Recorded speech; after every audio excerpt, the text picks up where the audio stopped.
So I would be here all day if I was trying to explain what a tax incremental financing district would do. We have a little time. A little time, okay.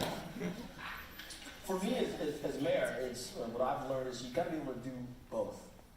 If we want to be competitive, you have to not only develop your downtown, which we've mentioned already that a lot of the tax-exempt land in the city is downtown. You can change parking lots into tax generators.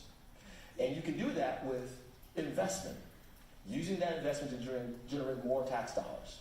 Right now, that block of land downtown that was mentioned, over 30 years would create about $480 million. With this investment of $1.1 billion over 30 years, we have the potential of creating $1.8 billion with a B in investment. Now, I'm not a mathematician or a math major, but $1.8 billion is a whole lot bigger than $450 million. And the revenue that would spin off of such an investment could then go into our schools and also fixing our core services as well. As I stated earlier, we are a city that's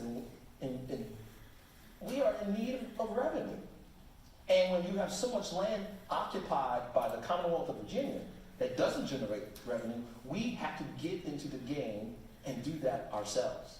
Now, I feel confident that as a secondary market, we can continue to attract investment. But we also need to be ones that, we also need a catalyst to generate that revenue as well. And so using that revenue, I've stated already that half of the revenue that was spent off of Navy Hill over the course of the next 20 to 30 years should go to public education.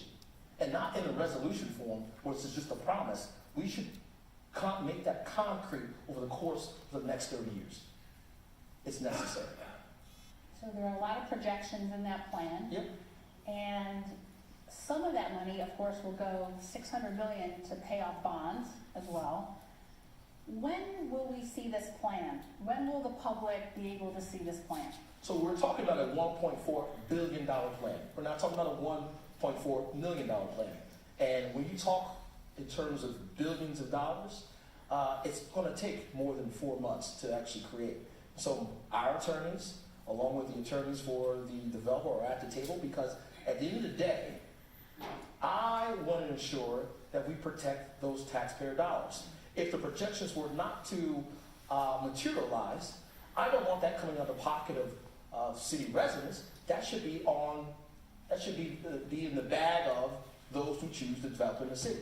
And until we get that agreement that protects the city residents and the city itself, then you will not see such a plan go to city council. But once the conversations we've had at the table that we've negotiated, the agreement that I said that we are in agreement with in principle, that I said in November, once that is memorialized in those documents and you placed before the city council, you will see that plan. So I said earlier that we would create 700 affordable housing homes. I said that we would create 21,000 jobs, that they would hire former offenders, things of that nature. If that agreement can be memorialized and put into ordinances that can then submit to the city council, then that's when I will submit those ordinances. So we're going to wait a couple months. Hey, you know what? You can't rush. I think in the past we've rushed opportunities like this. We have to do our due diligence. We have to dot our I's and cross our T's if we're talking about a $1.4 billion project. Another question? Yeah. So